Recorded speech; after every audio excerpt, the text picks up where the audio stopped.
Por que Deus criou Lúcifer? Tá, eu sei que eu aprendi na igreja que ele não criou Satanás, que ele criou Lúcifer.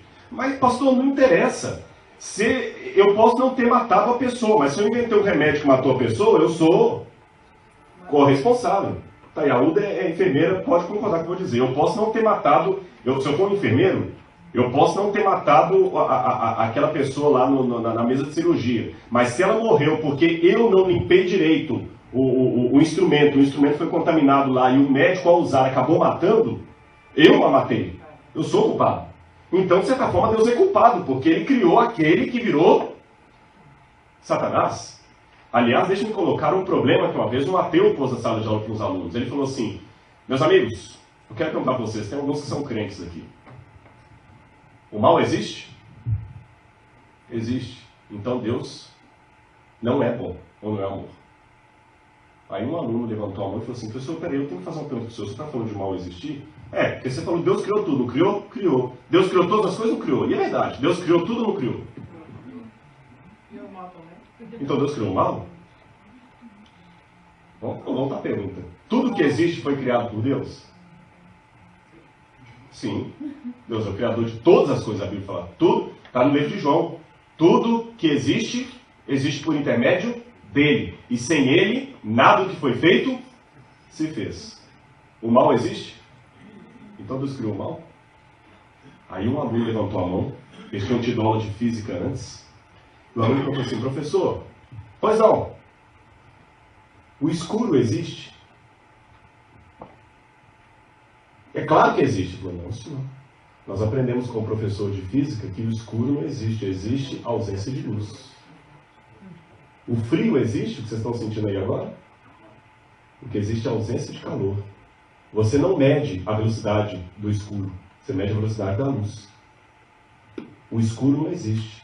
Em termos de física, existe ausência de luz. O frio não existe, existe ausência de calor. Então o mal não existe, existe ausência de Deus, que dá o efeito que a gente chama de mal. Existe ausência de calor, que produz o efeito que chamamos de frio. Existe ausência de luz, que produz o efeito que chamamos de escuridão. Mas em termos físicos, não existe, em termos de física, não existe a escuridão. Então, em termos de universo, o mal não existe. Nós sentimos o efeito da ausência de Deus. E a ausência de Deus, essa sim, existe por respeitar o nosso livre-arbítrio. Tá, estamos dando um diálogo. Tá bom, não tinha parado para pensar nisso, pastor. Mas ainda assim, ele criou Lúcifer. Deus sabe todas as coisas? Claro que sabe. Então ele sabia que Lúcifer ia aprontar o que aprontou.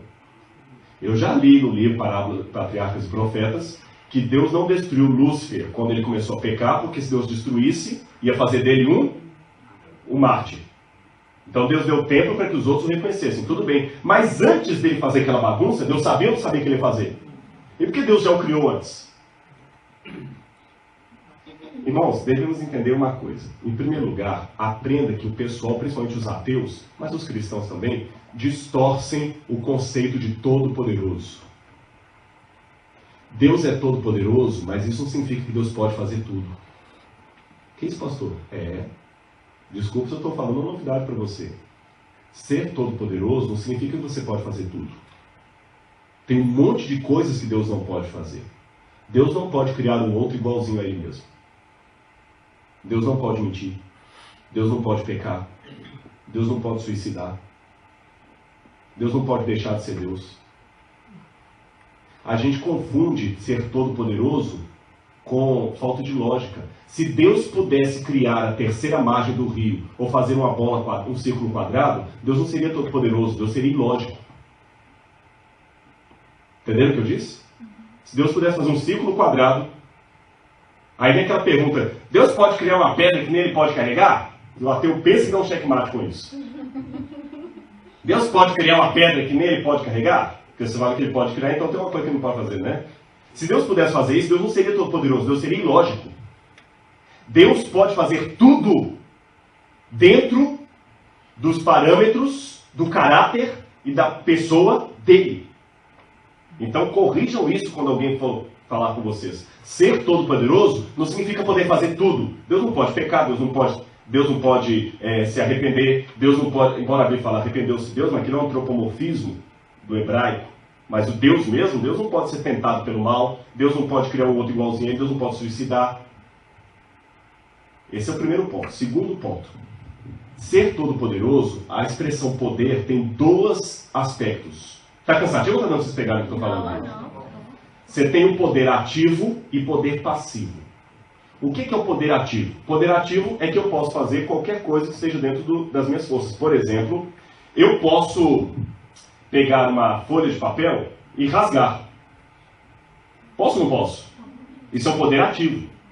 Mas eu também posso sair agora e ter um ataque cardíaco e morrer ali na porta. Posso ou não posso? Mas qual a diferença do primeiro poder para o segundo? O segundo não está na minha jurisdição, eu não tenho controle sobre ele. Nesse segundo aspecto, Deus não tem nenhum poder, no sentido nada que possa acontecer com ele. Nesse sentido, Deus não é poderoso.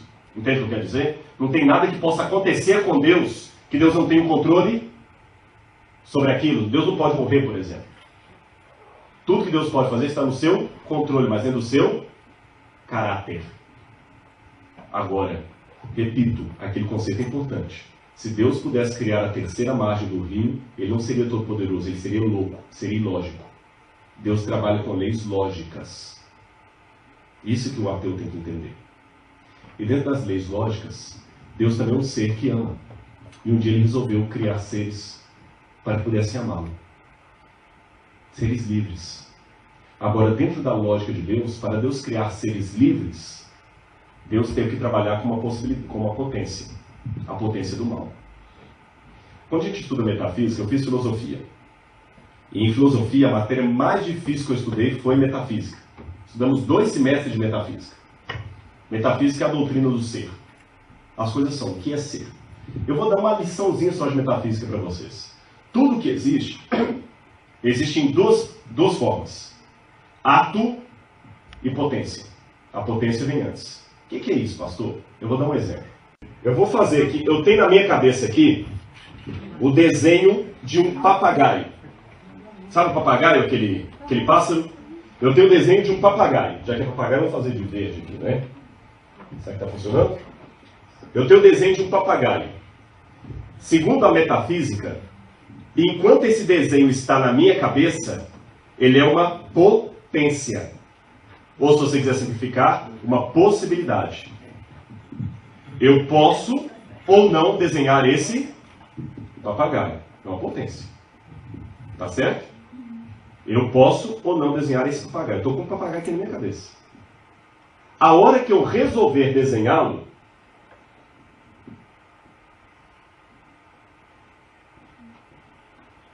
esse papagaio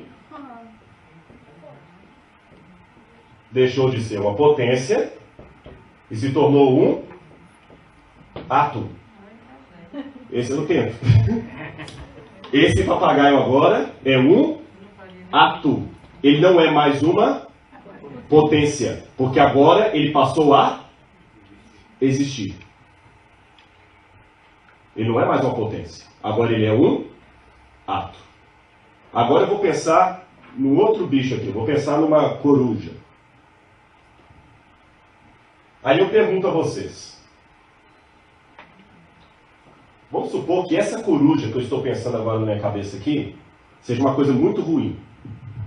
Vamos supor que se essa coruja existir, eu estou pensando na coruja aqui. Se eu desenhar essa coruja pode trazer uma grande desgraça para essa igreja. Quais são as alternativas que vocês têm para que essa coruja seja destruída? Tira o quadro. Tira o quadro? Tira o quadro, eu faço na parede? Faço de lápis. Me matar? Puxa, eu te acho tão simpático quando eu digo aqui. Mas pior que você está certo. Uma das alternativas seria me matar. Se você me mata, você matou a potência. Porque quem é o desenhista da coruja? Sou eu. Se você me mata, você destrói a possibilidade da coruja existir. Tem outra possibilidade que não seja me matando? Pensa um pouquinho. Tirar da minha cabeça a coruja. A ideia, ou pelo menos minha capacidade de desenhar, né? Você pode cortar minha mão, pode tirar minha capacidade de desenhar, não pode? Se vocês fizerem isso também, vocês estão eliminando a possibilidade da coruja existir. Agora, se a gente traduzir isso para a criação de Deus, a gente tem um problema. Porque quando Deus criou seres livres, a partir daquele momento que Deus criou seres livres, o mal passou a existir como potência. Concordaram? Entenderam? O mal passou a existir como potência, como possibilidade.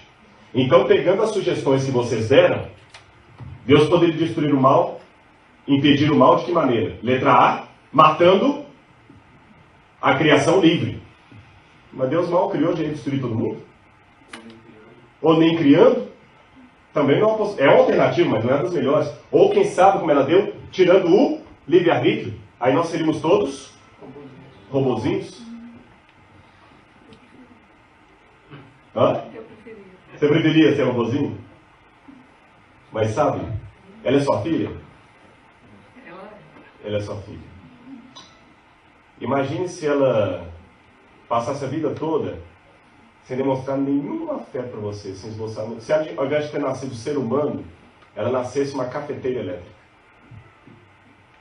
Estou falando sério, a comparação é proposital. Eu estou falando que eu não tenho filhos, então eu estou tocando um sentimento que eu acho que vai mexer com você. Imagina assim, ela é sua filha, ela não vai te dar trabalho, mas também não vai te dar alegria. É um objeto. Só café, que você não deveria beber. Sério. Mesmo sabendo que, desde que nasceu, que ela tem um monte de tarefas como mãe, acorda de madrugada, depois tem as despesas com... Um dia, não sei se ela é casada, ela vai ver uma irmã, vai tirar de casa, vai levar embora. Mesmo com tudo isso, ainda que Deus se defenda, ela fosse uma moça com necessidades especiais. Né? Eu não sei se eu posso contar que a Uda cuida de uma casa que todo mundo tem necessidades especiais. Mas para um pai, ele não gostaria de não ter depois que pega o amor. É dele. Mas ele sente algum esboço de sorriso. Mas Deus era amado pelos anjos. Mas os anjos também eram criaturas vivas, eles não podiam pecar. Tanto é que um terço deles foi. Entendeu? E da mesma forma que você falou, Deus era amado pelos seus anjos, eu estou falando, você é amada pelo seu marido, para que ter filho? Eu sou amado pela minha esposa, por que eu estou aqui gostando do carinho de vocês? E aí que vão lindo. Eu vou até mais adiante. Além de ser amado pelos anjos, Deus em si mesmo se basta. Mas Ele me desejou. Então eu devo ter um valor tremendo. Ele me desejou. E Ele criou esses seres mesmo para correr o risco. Eu conheci um pai que teve um filho com síndrome de Down. E ele disse que, ele confessou, um amigo meu, ele confessou uma vez que quando ele soube que a esposa estava com síndrome, que o filho estava com síndrome de Down, ele pediu a Deus para tirar aquela criança. Hoje o menino está com 18 anos. E ele fala que se ele voltasse no passado, ele não pediria para ele nascer diferente. Há riscos. E Deus arriscou. Ele não tirou a capacidade de desenhar, nem matou o desenhista. Mas aí, antes de eu dar uma solução para coruja, deixa eu colocar uma pergunta que alguém pode estar, quem sabe, alfinetando aí. Tá bom, pastor, até eu entendo, tá. Deus criou todo mundo livre. Mas você sabia que Lúcifer iria... Por que ele criou Lúcifer? Por que ele não criou só aqueles que... Sabe por que Deus não fez isso? Porque Deus não é incoerente. Vamos supor que eu fosse o pastor de vocês e eu falasse com vocês assim, pessoal, todo mundo aqui na igreja tem o direito de me avaliar como pastor e dizer se eu devo ou não continuar como pastor de vocês. Uau! Eu nunca vi um cara com a coragem dessa. Eu vou levar para a conferência. Para a conference lá, viu? Pode, eu dou a lista para cada um. Começa com Isaías aqui, para Janila, Jandira, e vou assim, cada um. Até esse aqui quis me matar. Estou brincando. Se o homem não sabe de uma boa piada, desconfia da teologia dele, viu? E dou uma folha para cada um, para vocês dizerem assim, se eu sou um bom pastor ou um mau pastor. E prometo, eu pessoalmente vou levar lá na conferência e vou entregar na mão do presidente. Aí o irmão, ele fica filho, puxa vida, olha, eu como assim, eu nunca vi um pastor que tivesse essa audácia e falou assim, não vou continuar como pastor se um me desaprovar. Nossa, o cara é... Aí todo mundo avalia, uns colocam os pontos positivos, outros negativos e tudo. Mas só que vocês não sabem que quando chega lá em casa, eu seleciono apenas as pesquisas que me deram nota máxima e aqueles que apontaram pontos negativos, eu destruo e jogo no lixo. Só levo para o presidente aqueles que me deram nota boa. Aí o presidente olha e tem a impressão que 100% da igreja me aprova. O que vocês pensariam a respeito do meu caráter? Pode falar. Desonesto. Porque eu disse que todo mundo teria a oportunidade de me avaliar, mas eu só deixei levar até o presidente os que me deram nota máxima. Se Deus dissesse que todo mundo nasce com livre-arbítrio, mas só deixasse nascer aqueles que ele sabia que não iam negá-lo, Deus também seria um desonesto. Ele só deixaria aqueles que o aprovam. Então o livre-arbítrio seria uma farsa. Entenderam isso ou não? Aí alguém vai falar, tá, mas quem ia saber? Não interessa. Deus não é aquele que precisa de... só obedece na clara. Não, Deus não duela com o seu caráter. Deus não duela com sua vontade. Aí tem uma questão. Eu falei que a coruja que eu iria desenhar ia trazer um grande mal. Qual outra alternativa que eu tenho para acabar com uma potência? Sabe qual é?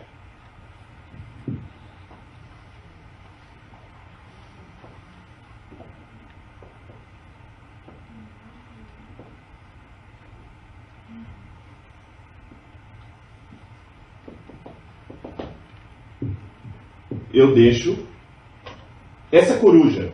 Agora é uma potência ou é um ato? Ato. E o que eu posso fazer agora? Apagar. Eu posso destruir esse quadro com a coruja e tudo. Enquanto eu não tinha desenhado essa coruja, você não tinha como destruir a coruja. Você tem como fazer oração para alguém que nem nasceu? Que nem foi gerado? Você tem como pedir... vamos fazer aqui uma oração pelos bisnetos do Natanael? Tem como fazer oração pelos bisnetos do Natanael? Tem como se preocupar com eles? Tem como matá-los? Agora, a partir do momento que algo passa a existir, em ato, aí ele pode ser destruído. Então, Deus permitiu que o pecado se tornasse um ato e agora ele poderia ser destruído. Mas para ser destruído ele precisava de um corpo. E qual foi esse corpo? O próprio Filho de Deus. Mas cuidado para você não sair daqui com a ideia que tudo foi planejado por Deus. Não. Deixa eu colocar um conceito na sua cabeça. Deus tem o dom miraculoso, incompreensível, de tirar bênçãos de coisas que ele não desejou. Eu posso testemunhar disto, não explicar. Por exemplo, eu conheço algumas pessoas, conheço muitas, que foram geradas por um estupro ou por um adultério. Por um estupro ou por um adultério. Eu conheço, por exemplo, um pastor que é uma bênção. Tudo bem, ele vai lá. São as irmãs Fox, lembra aquela história lá? As batidas das irmãs Fox. Mas eu conheço uma pessoa, por exemplo, que é uma bênção. E ele foi fruto de um adultério. A mãe dele não era casada com o pai dele. Numa noite lá, qualquer, tiveram uma relação sexual. Ela ficou grávida e ele nasceu. Agora eu te pergunto, essa pessoa foi desejada por Deus? Se eu falar que ele não foi desejado por Deus, eu tenho um problema. Puxa, você está falando que alguém não foi desejado. Imagina você olhando hoje uma pessoa assim, você não foi desejado por Deus. Isso é um acidente. Imagina se fosse você. Como é que você faz isso com uma criança, com um adolescente, com um adulto, com o seu amigo, ou com você mesmo? Eu não fui desejado por Deus. Como é que fica a cabeça dessa pessoa? Por outro lado, se eu falar que ele foi desejado por Deus, eu estou dizendo que Deus desejou um pecado? Eu prefiro uma outra resposta. Deus consegue tirar bênçãos de coisas que ele não desejou. Aquele ato sexual aconteceu contrário à vontade de Deus. Mas já que aconteceu contrário à vontade de Deus, Deus tira daquele ato o espermatozoide certo e o óvulo certo para gerar um ser que ia ser uma bênção para o bem dele. Eu conheço várias pessoas que são assim. Deus não queria que Lúcifer transformasse o mal de potência em ato. Deus não queria. Mas uma vez que isso aconteceu, Deus pode tirar dali uma bênção. Qual? Agora o mal pode ser destruído. E foi destruído no Filho de Deus. Jó significa onde está o meu Pai. Cristo na cruz do Calvário também gritou, Deus meu, por que me desamparaste? Onde está o meu Pai? Na cruz do Calvário Cristo pagou. E quando alguém me pergunta, por que Deus não faz algo para acabar com... Por que Deus não fez algo para impedir o mal de existir? Eu respondo outra pergunta. Quem pagou a maior conta? Quem pagou a maior conta? Você pensa que foi a Isabela? Não foi. É o menino lá do Brasil, ou da Etiópia, é o mesmo daqui que está passando fome? Não foi. Foi a menina violentada em Manhattan? Não foi. Quem pagou a maior conta foi Cristo. Sabe por quê? Jesus pagou o preço da morte eterna. Da morte eterna. Agora alguém pode perguntar, mas se ele é imortal e eterno, como pode morrer? Veja bem, a gente tem que tomar um cuidado do seguinte. Se Deus for obrigado a usar os dons dele, já não são dons dele, são obrigações. Vamos supor que eu tenho um carro e um dia eu chego de bicicleta aqui. Pastor, você não pode chegar de bicicleta aqui. Por quê? Porque você tem um carro. Se eu tenho um carro, eu tenho autoridade para usar ou não o carro. Senão, eu não sou dono do carro, o carro que é meu dono. Então, se Cristo tem vida em si mesmo, ele tem autoridade para entregar essa vida e tomá-la de volta, senão os dons dele são donos dele. Então, embora Cristo fosse eterno, ele resolveu não usar uma parte da eternidade dele. Deus não perdeu nenhum dom dele, Cristo não perdeu nenhum dom, mas ele pode deixar de usar voluntariamente. Sabe como ele fez isso? Quando Jesus se tornou em carne e voltou para o céu, ele não voltou na glória que ele tinha anterior. Sabiam disso? Cristo vai manter para sempre o corpo humano. Glorificado, porém humano. Se você tiver uma cicatriz, um defeito físico, no céu vai desaparecer. Mas a cicatriz de Jesus nunca vai desaparecer. Para pensar nisso? Para sempre ele vai manter as marcas dos cravos. E para sempre ele vai manter o corpo humano. Não é só o memorial da criação, não. É o preço que ele pagou. Raciocina assim. Imagine que para você ser salvo eu tenho que ser cego, mas eu tenho uma visão divina que não tem como eu deixar de ver. Aí sabe o que eu faço? Por amor a você, eu fecho os meus olhos para todo sempre. Eu não perdi a minha capacidade de enxergar, mas eu me fiz cego. Isso é pior do que ser cego mesmo. Porque se você é cego, não tem o que fazer. Agora é que eu posso abrir o olho, mas eu não abro por amor a você. Cristo, entre aspas, fechou os olhos dele para sempre, porque um Deus glorioso ficar para sempre preso num corpo humano, esse é o preço que ele pagou. E amanhã eu vou falar um pouquinho mais sobre isso, quando eu falar sobre a cruz amanhã, para você poder ir para o céu. Não foi só um negócio de um mártir que morreu e voltou para o céu tudo bonitinho. Por isso que no livro de Hebreus fala que quando Cristo voltou para o céu, e o pessoal que não aceita a Trindade combate isso, que fala assim, que Cristo voltou para o céu e Deus lhe deu um nome superior ao dos anjos. Aí os antitrinitarianos falam assim, se ele já era Deus, por que Deus teve que dar uma honra para ele? É pelo seguinte, é porque Cristo era Deus por natureza, e depois da cruz ele se tornou Deus por mérito. Cristo já era Deus por natureza e se tornou por mérito, porque mesmo sendo Deus, ele abriu mão da divindade dele, se tornou um de nós, morreu em nosso lugar e vai ficar para sempre com o corpo humano.